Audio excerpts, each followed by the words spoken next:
শহীদের সওয়াব তার আমলনামায় লিপিবদ্ধ হয়ে যাবে। সুবহানাল্লাহ।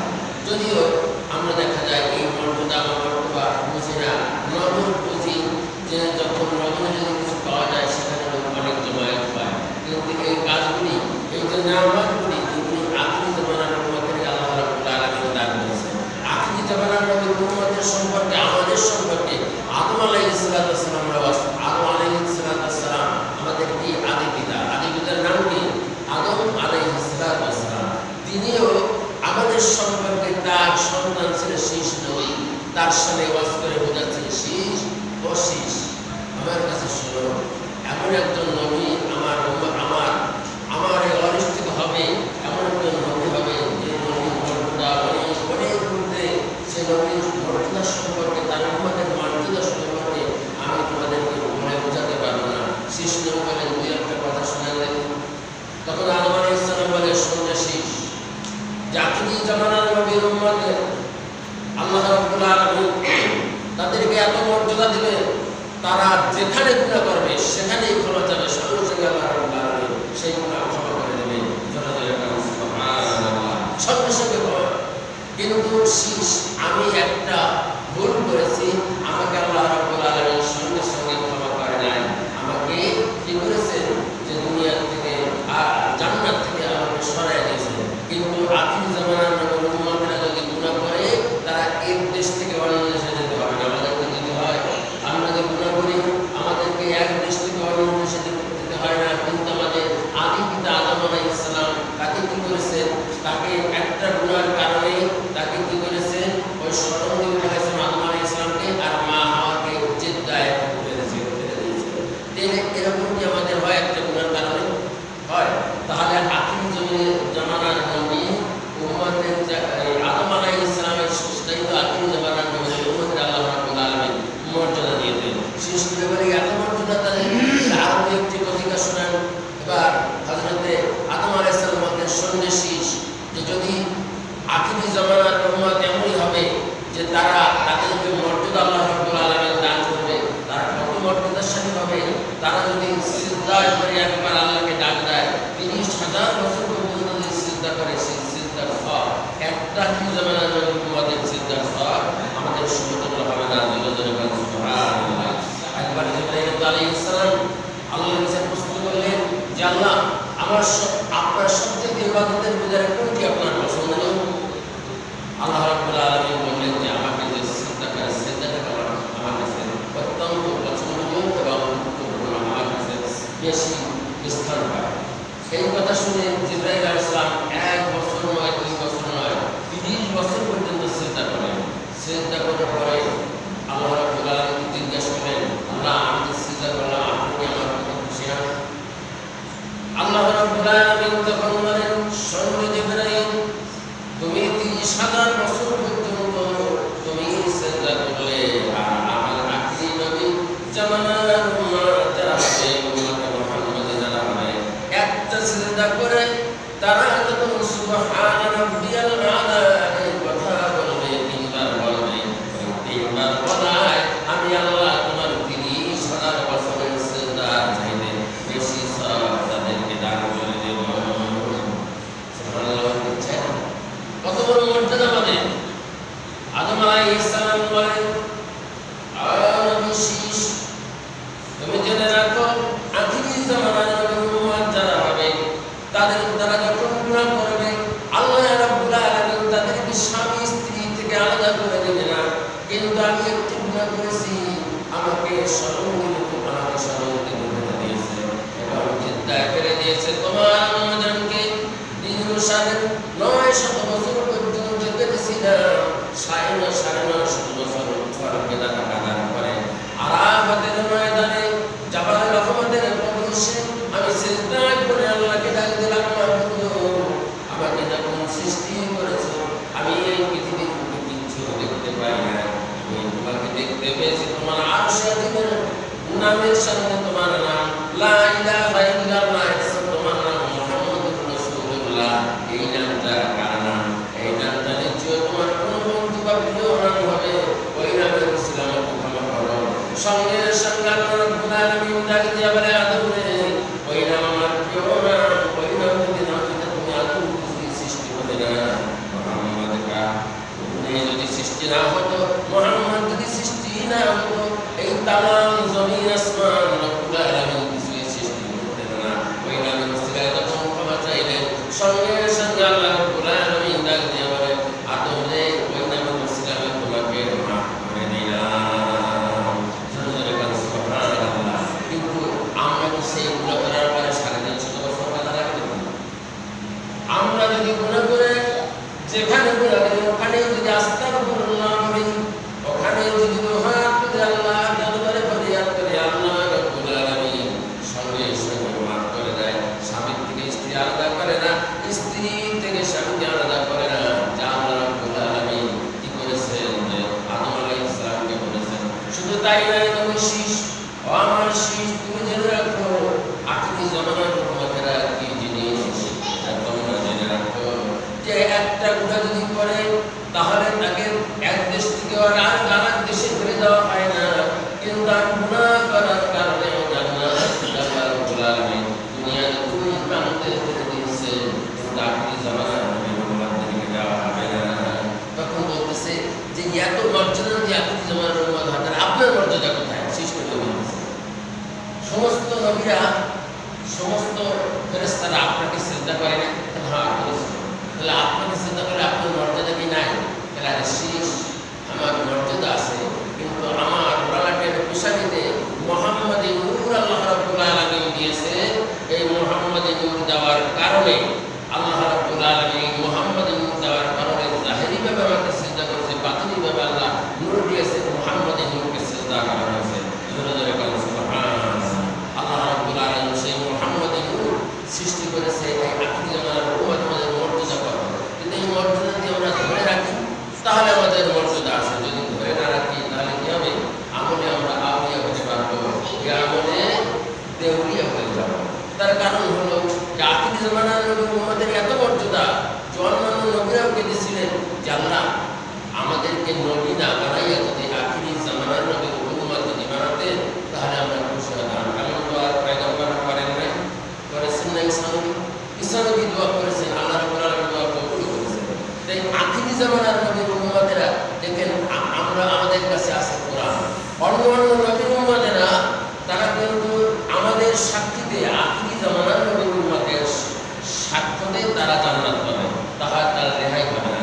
কারণ সব নবী রাসূলরা কিয়ামতের ময়দানে কি বলবেন?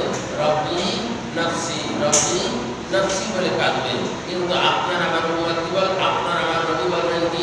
রব্বি হাবলি ইয়া উম্মতি উম্মতি, এইভাবে কাঁদবেন আপনার আমার নবী।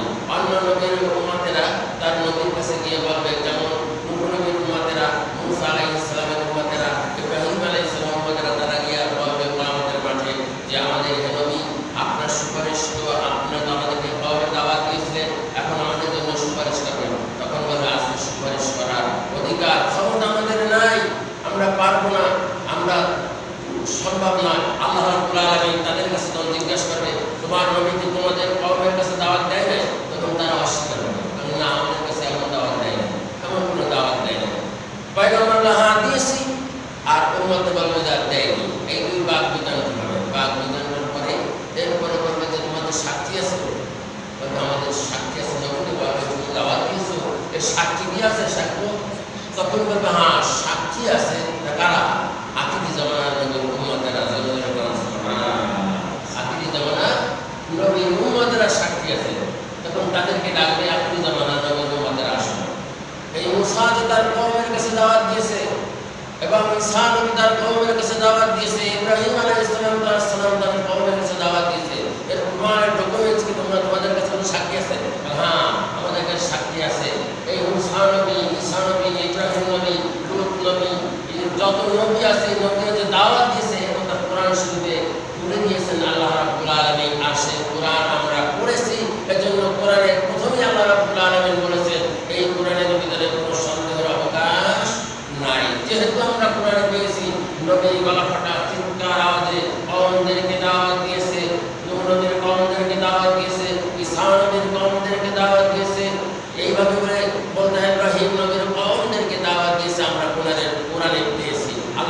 আলামিন বলেন কোরআন তোমার সত্য। এই দেখো তোমরা দাওয়াত দিয়েছে কোরআনে পেয়েছি জন্য তোমরা আজকে নবীদেরকে বলবে তোমরা নাজাত পেয়ে গেলা, আর ওই কওমদেরকে বলবে দাওয়াত দেওয়া সত্ত্বেও যে তোমরা তাদের দাওয়াত শুনো না এবং সেই দাওয়াতের প্রতি আহ্বান হও না, সেই আহ্বান করেছে তোমরা সে আহ্বানের সাড়া দাওই, তোমাদের জন্য জাহান্নাম। এভাবে করে আমাদের সুপারিশে অন্য নবীরা মাপ পাবে এবং অন্যান্য নবীদের উম্মতেরাও ক্ষমা করে। এটা বিশ্বাস হয়, তাই না? এটা কোরআন শরীফের কথা, আমার বানানোর কথা নাকি? সব নবীর কথা কোরআন শরীফ আল্লাহ বলে দিয়েছেন না? আর এই কোরআন থেকে নিয়ে নবীরা যত মর্যাদা দেখাইছে, যেমন আমরা জানি যে আমাদের এই নবী কোরআন শরীফ থেকে কিছু নিয়ে অন্য নবীরা কিন্তু মর্যাদা দেখাইছে। যেমন নবী যত দাওয়াত দিয়েছে, দাওয়াত দেওয়ার পরে তারা বলছে যারা মানে নাই নবীকে সীমা অতিক্রম করেছে। নবীকে মানে নাই, আল্লাহ রাব্বুল আলামিন নবীকে দাওয়াত দিলে আল্লাহ রাব্বুল আলামিনের কাছে নবী দোয়া করলেন, এই কওমের লোকেরা কথা শোনে না, কওমের লোকেরা আমার কথা মানে না, এদের প্রতি তুমি গজব দাও। আল্লাহ রাব্বুল আলামিন বলেন আমি যদি গজব দেই তুমি নুন যাবা কোথায়? দেশে বালা আসলে কি এক মিনিট কি আর একেবারে পারে বলে? যদি দেশে যদি বন্যা আসে বালা আসে তখন মুসিবতে সেও শেষ হয়ে যায়, আর যে ডাকাত সেও শেষ হয়ে যায়। আল্লাহ রাব্বুল আলামিন ডাকিয়ে বলেন ওরে আমি যদি গজব দিয়ে হালাক করে দেই, ধ্বংস করে দেই, তাহলে তুমি কোথায় থাকবে? তুমি তো শেষ হয়ে যাবে। তাহলে কি করো আল্লাহ? তখন তুমি একটা কিস্তি তৈরি করো, তৈরি করো। আমি আবার কি কথা বলি, এই গরম পেতে কোথায় পাবো গাছ, কোথায় পাবো কি? এটা আমি বোঝাতে চেয়েছি আমার নবীর কাছ থেকে উদ্ধার করে নেব। কিস্তা কাহিনী না, কিস্তা কাহিনী কোরআন শরীফে আছে না? এটা কোরআনের বাইরে নাকি? এখন নবী বলতেছে যে কোথায় পাবো? তখন বলে পাহাড়লান আছে, পাহাড়লানে ডাকবো, ডাইকা ওই নীল দরিয়ার মাঝখান থেকে একটু গাছ আছে ওইটা উঠে দেয়, ও দিয়ে তুমি তক্তা বানাও। কারণ ইন্দ্রের নবী সেই পাহাড়লানকে ডাকছে। পাহাড়লান কিন্তু পৃথিবীর ভিতরে সবচাইতে বড় মানুষ ছিলেন, সবচাইতে বড় মানুষ ছিলেন এবং সবচাইতে বেশি শক্তিশালী ছিলেন এবং 400 গজ লম্বা ছিলেন। কি করে এই মানুষটি হায়াত পেয়েছে, পৃথিবীর ভিতরে সবচাইতে বেশি হায়াত পেয়েছে। আদম আলাইহিস সালাম থেকে শুরু করে মুসা নবী পর্যন্ত তারা হায়াত পেয়েছিলেন। 3500 বছর বেঁচেছিলেন পাহাড়লান। তো সে কথা নয়, পাহাড়লানকে ডাকলো। নবী দেখে বললেন যে নীল দুনিয়ার মাঝখান থেকে একখানা গাছ আছে, আমি সংবাদ পেয়েছি তুমি গাছটা একটু উঠে দেবে। আমি তো বাংলা কোনো কাজ করি না, আমি মাগনা ফিরি কোনো কাজ করি না। এর বিনিময়ে কি দেবে? আমাকে এখন তো খেতে দেবা? হাত দেবো, এখন তো খেতে দেবো। এখন তো খানার পরিমাণ দিচ্ছে আমার তো তা তো জানি না কত টাকা। 12,000 রুটি, জোরে জোরে সুবহানাল্লাহ। কয় হাজার রুটি? 12,000 রুটি। 12,000 রুটি এখন নবী বলেন আল্লাহর হুকুমে পাঠাবো, দিবেন তো? পয়গম্বরদের কথা কিন্তু সত্য। হ্যাঁ দেবো তোমার 12,000 রুটি। এবার বাম হাত দিয়ে উঠে গাছখান উপরে বিক্রয় হবে। সেই গাছখানে কিতাবে আসছে 1,25,000 তক্তা হয়েছে। জোরে জোরে সুবহানাল্লাহ। 1,25,000 তক্তা। পাহাড়লান আয়া বলতেছে পয়গম্বর খেতে দাও। পয়গম্বর খুশি করলেন, তো 2টা রুটি বানিয়েছেন। কয়টা রুটি? 2টা। আর রুটি লাগে কতটি? 12,000 রুটি বানাইলো কয়টা? 2টো। 2টো রুটি সামনে দিয়েছে খাও। তাহলে আমি যা বলছি 12,000 রুটি, আপনি রুটি 2টা দিচ্ছেন। পয়গম্বররা মিথ্যা কথা বলে না, কিন্তু আপনি কাম করলেন কেন? আপনি কেন দিলেন 2টা রুটি? তখন তুমি খাও না, বাদ দিয়ে দেবো আমি। খাবো হালুয়া কোথায়? হালুয়া দেবেন না, খালি খাবো কীভাবে? আরম্ভ করে রুটিগুলো তৈরি হচ্ছে দেখুন। এবার হালুয়া পায়, আচ্ছা হালুয়ার নাম হলো বিসমিল্লাহির রহমানির রহিম পাঠ করো। তখন পাহাড়লান বলেন বিসমিল্লাহির রহমানির রহিম। এই যখন শুরু করে খাইলেন, কিতাবে আসছে একটা রুটি খাইতে পারছে, আর একটা রুটি 4 ভাগের 1 ভাগ খাইছে।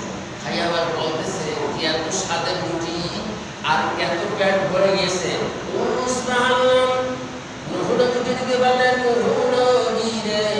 আমার পেট এত ভরে গেছে, এখন গলায় আগুন দিলে খাবার আসবে, আর আমার খাবার সম্ভব নয়। আল্লাহ রাব্বুল আলামিন এই বিসমিল্লাহ বরকত বানিয়ে দিয়েছে। সুবহানাল্লাহ। আমরা কি এই খানায় কি বরকতের শুরুতে বিসমিল্লাহ কই? অনেকেই বলি না, অনেকেই বলি। বেশিরভাগ লোকেই বলেন না, খানা পাইলে আম কুয়ে খাওয়া শুরু করে দেবে। বিসমিল্লাহ বর্তমান হাউজে কাউসার আল্লাহ রাসূল যখন মেরাজে গিয়েছে তখন হাউজে কাউসার দেখেছে। হাউজে কাউসার দেখে জিবরাইলকে জিজ্ঞেস করলেন, জিবরাইল এই হাউজে কাউসার কারা পাবেন? তখন জিবরাইল আলাইহিস সালাম বললেন, ইয়া রাসূলুল্লাহ, হাউজে কাউসার পাবে তো যারা প্রতিটা কাজের শুরুতে বিসমিল্লাহির রহমানির রহিম বলে তারাই হাউজে কাউসার পাবে। এখন আল্লাহ রাসূল বলতে আমি তো প্রতিটা কাজে বিসমিল্লাহ বলি, আমি কি হাউজে কাউসার পাবো? কি বলতেছে? আপনার আমার নবী যার চেহারার খাতিরে আল্লাহ রাব্বুল আলামিন যার জন্য যার সৌন্দর্যতে আল্লাহ নিজে পাগল হয়েছে, নিজে মগ্ন হয়েছে, নিজে আশিক হয়েছে, তিনি বলতেছে যে আমি কি পাবো হাউজে কাউসার? আল্লাহ রাব্বুল আলামিন ডাকে বলে, বন্ধুরে, বন্ধু, আপনার জন্য আমি এই লৌহ কলম সব কিছু সৃষ্টি করেছি আর হাউজে কাউসার বানাইছি। আপনাকে তো দেবই, অনবিদ এবং আপনার উম্মত যারা হবে তাদের জন্য আমি হাউজে কাউসার রিজার্ভ করে দিলাম। সুবহানাল্লাহ। হাউজে কাউসার এত এই বিসমিল্লাহির রহমানির রহিম পাঠ করতে হবে। আজকে আলোচনা থেকে আমরা কিছুদিন না নিয়ে যেতে পারি। প্রতিটা কাজের শুরুতে কি বলবো? বিসমিল্লাহির রহমানির রহিম। এই বিসমিল্লাহ বরকত আল্লাহ রাব্বুল আলামিন দিবেন। কারণ এই টাকা আপনারা জানেন না যে সুলাইমান আলাইহিস সালাম তিনি সব প্রাণীকে দাওয়াত দিতে চেয়েছিলেন। দাওয়াত দিয়ে খাওয়াইতেছি কেন? উপায় তো এক বেলা খাওয়াতেছে। সুলাইমান পয়গম্বর নবীকে বললেন, সুলাইমান পয়গম্বর তিনি সারা জাহানের বাদশা ছিলেন। ৬,৫০০ মানুষ নিয়ে তিনি তপ্তে সেই ইয়াজুল জালাল ওয়াল ইকরাম ইসমি আযম দিয়ে আকাশে উড়ে যেতে পারতেন। একটা কুকুরের লাগে এক প্রান্ত থেকে অন্য প্রান্তে মুহূর্তের মধ্যে চলে যেতে পারতেন। তিনি সুলাইমান আলাইহিস সালাম আল্লাহকে বললেন, আল্লাহ গো, আমি সব প্রাণীকে দাওয়াত দিয়ে খাওয়াবো, দেখো তুমি আমাদের। আল্লাহ বলছে পারবে না। তো বলছে আমি পারবো, আপনি হুকুম করলেন। আল্লাহ বলছে পারবে না, আর সে কথা পারবো। এক পর্যায়ে বা বিধানের পরে আল্লাহ বলছে আচ্ছা ঠিক আছে, তুমি অনুমতি দিলাম। অনুমতি দিলেন। অনুমতি দেওয়ার পরে সংক্ষেপে বলতেছে প্রতিটা আলোচনা যদি করতে হয় ঘন্টার পরে ঘন্টা সময় দরকার। তো সংক্ষিপ্ত সময় আমি যে এসেছি আপনাদের এলাকায় ছিলেন, তো এই জুমা পড়া আমার মসজিদে এদিকে আমার ৩০ বছরের মধ্যে মনে হয় ৩০-৩৫ বছরের মধ্যে জুমার সময় আমি এদিকে ছিলাম না। তখন সারা বছর ইমামতি করে ৪০ বছর মসজিদে ইমামতি করি, আমার ইমামতির বয়স ৪০ বছর। ৪০ বছর ধরে ইমামতি এখনো করি রহিমতি বাজার মসজিদে। তো বলছে পারবা না। পারবা না যখন বললেন আল্লাহ পারবেন। আল্লাহ পর্যায়ে দিলেন সমস্ত ৮ মাস বসে সব কিছু প্রাণী দিয়ে জিন ইনসান দিয়ে কাঠটা দিয়ে সব কিছু রান্না বান্না সরঞ্জাম দিয়ে সব জোগাড় করলেন। ৪ মাস ধরে রান্না করলেন। রান্না করে মাঠ খাবার তৈরি করেছে। তৈরি করার পরে এরপরে ঠিক মনে করেন জুমার নামাজ 12টার সময় আয়েশা একটা মাছ বলতেছে যে প্রাণী একটা মাছ প্রাণী বলতেছে যে সুলাইমান, আজকে তো আমার রিজিক বন্ধ করেছে আল্লাহ রাব্বুল আলামিনের পক্ষ থেকে, তুমি আমাকে একটু খেতে দাও না। কারণ সুলাইমান সাল্লাল্লাহু সব প্রাণী তো দাওয়াত দিয়েছি, তারা আসলে নাম আগে খেতে দেন না, আমি আগেই খেয়ে যাই। তখন বলে ওই যে দেখা যায় আয়েশা ওখান থেকে ওই যে তোমার দেওয়া আছে খাবার, ওখান থেকে তুমি যা খাই না। কিতাবে আসছে কোরআন শরীফ প্রমাণ করে ওই রাইসের ভিতরে খাবার যা সামগ্রী তৈরি করেছে, ৪ মাস বসে যা তৈরি করেছে, ৪ মাস বসে যা জোগাড় করেছে, সব কিছু খাইয়া একেবারে সব ফিনিশ করে নিয়েছে। পয়গম্বরের নিকটে বলে, পয়গম্বর খেতে দাও। তখন পয়গম্বর তাকাইয়া দেখে যে যা কিছু তৈরি করেছে সব ফিনিশ, কিছু নাই। পয়গম্বর বলতেছে তুমি কি পরিমাণ খাও? পয়গম্বর তুমি যা সৃষ্টি, তুমি যা তৈরি করেছো এটা হয়েছে আমার 3 ভাগের 1 ভাগ। এক লোকমা খেয়েছি। আল্লাহ রাব্বুল আলামিন আমাকে এরকম 3 লোকমা প্রতিদিন খাওয়ায়। সুবহানাল্লাহ। সুলাইমান আলাইহিস সালাম লজ্জিত চিন্তা করে আল্লাহকে দিতে পারে, আমি ভুল করেছি, আমি তোমার সব প্রাণীকে দাওয়াত করে খাওয়ার উপযোগী নয়, যেহেতু আমাকে ক্ষমা করে দেন।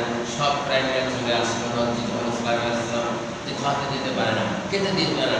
সুলাইমান আলাইহিস সালাম পথ চলছে চলার কথা বলতে এক জায়গা তপ থেকে জেনে পথচারী করে যাচ্ছে। এখন দেখতেছে যে একটা পিঁপড়া তার টিলার উপরে উঠে ডাক দিছে, ইয়া আইয়ুহান নামলু উদখুলু ফি মাসাকিনিকুম লা ইয়াহতিমান্নাকুম সুলাইমান ওয়া জুনুদুহু ওয়া হুম লা ইয়াশউরুন। হে পিঁপড়া সকল না, তোমরা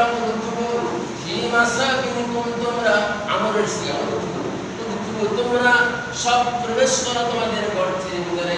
যেহেতু সুলাইমান আলাইহিস সালাম তার সেনা সম্বন্ধে আসতেছে, তোমাদেরকে দেখতে পাবে না, বুঝতে পাবে না। পায়ের পায়ের বিষয়ে তোমাদেরকে মেরে ফেলবে, যেহেতু তোমরা নিরাপদে আশ্রয় নাও। সুলাইমান আলাইহিস সালাম সব প্রাণীর কথা বুঝতে, ঠিক কিনা? সুলাইমান আলাইহিস সালাম তিনি নেমে সিংহাসন থেকে পিঁপড়াটাকে হাতে নিয়ে বলতেছে, এই পিঁপড়া তুমি কি বলতেছো?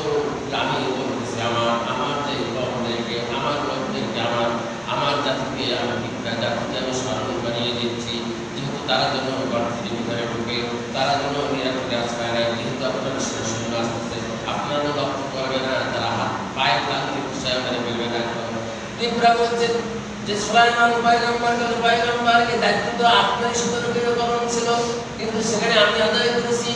এখন সুলাইমান আলাইহিস সালাম লজ্জিত হয়ে গেলেন। সুলাইমান আলাইহিস সালামকে পিঁপড়া বলতেছেন, যদি আপনারা আমার দাওয়াত কবুল করেন, সব প্রাণীকে আমি খাওয়াবো। পিঁপড়া বলতেছে, এটা কি আমার বানানোর কথা না? আপনার শরীর আছে, আপনার শরীর আছে না? জানেন আপনার শরীর আছে না? সূরা নামলে 19 পারা এখানে বলতেছে যে আল্লাহ রাব্বুল আলামিন বলতেছে যে পিঁপড়া দাওয়াত দিয়েছে, আর পিঁপড়ার দাওয়াত পিঁপড়া সম্পর্কে উঠিয়ে দিয়েছে। পিঁপড়া বলতেছে খান, আমি দাওয়াত বললাম ওটা দাওয়াত দিন। এক পর্যায়ে সুলাইমান দাওয়াত গ্রহণ করলেন। আল্লাহ বলছে পিঁপড়া দাওয়াত গ্রহণ করো, যে পিঁপড়া দাওয়াত গ্রহণ। এখন মানুষ তো সবচেয়ে ভালো খাবার খায় কাশি বিরিয়ানি, তাই না? বিরিয়ানি খায়, পোলাও খায়।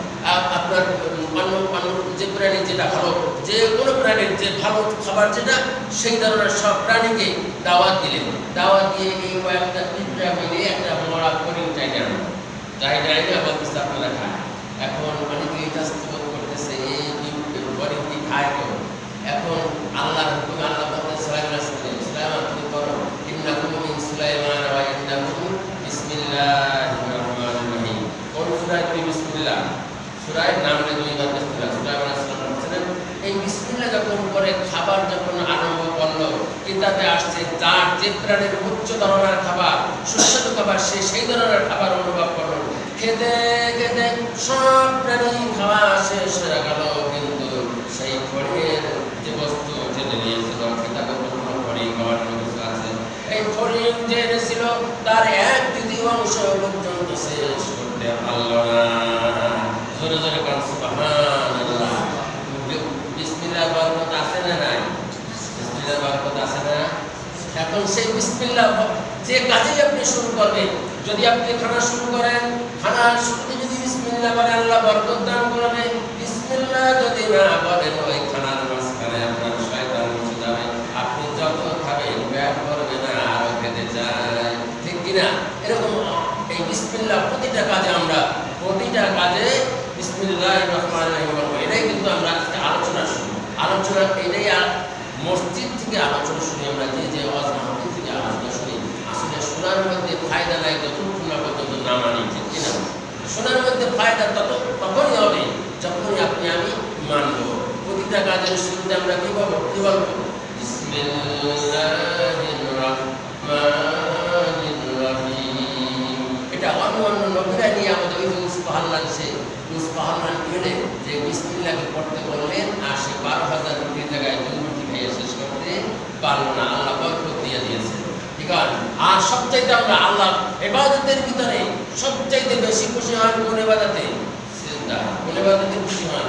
সিজদা। সিজদা করলে আল্লাহ রাব্বুল আলামিন বেশি খুশি হয়। ওই যে বললাম না, জিবরাইল 30 বছর সিজদা করছে। সিজদা করে বলে, আল্লাহ আপনি কি আমার সিজদা করছি না? আল্লাহ রাব্বুল আলামিন বলে, আমার উম্মতে মুহাম্মাদী যারা হবে, তাদেরকে আমি 3 বার যদি একটা সিজদা করে সুবহান রাব্বিয়াল আলা বলে, সুবহান রাব্বিয়াল আলা, তোমার 30,000 বছর সেই সিজদার চেয়ে আমি বেশি সওয়াব তাদেরকে দান করে দেব। চিৎকার দিয়ে বলুন সুবহান। কত সুন্দর কথা! সেই উম্মতে মুহাম্মাদী আমরা পেয়েছি, আমাদের জায়গায় মা। আল্লাহ রাব্বুল আলামিন অন্যান্য নবীরা আল্লাহর কাছে যে ক্ষমার জন্য প্রার্থনা, মানে মাফের জন্য কত রোহনাদারি করেছে, আর আমাদেরকে আল্লাহ রাব্বুল আলামিন বলে যেখানে গুনাহ করবে সেখানেই মাফ করে, ওখানেই মাফ করে। ইবলিস বলছে যে আমি কেমন করে যায় তোমার আদম সন্তান আমি দেখবো। আল্লাহ বলছে তুই কি করবি?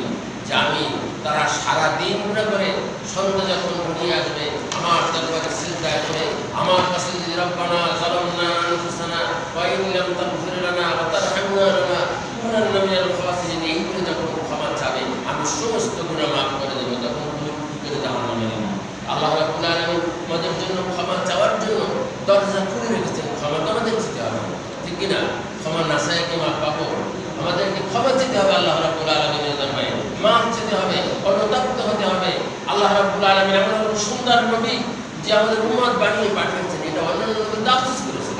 আমার নবীর সৌন্দর্য কত ছিলেন, আমার নবীর সৌন্দর্য দেখে কাফের এবং মুসলমান হয়ে গেছে, কিন্তু আমরা সেই নবীর অনুসরণটা করব। আল্লাহ নবী আল্লাহ প্রস্তাব দিয়েছে যে আল্লাহ প্রস্তাব দিয়েছে, নবী হে দোস্ত, আপনার যদি রওজাটা আমার আরশের পাশে দিতে হয় তাহলে আপনি কি খুশি হন?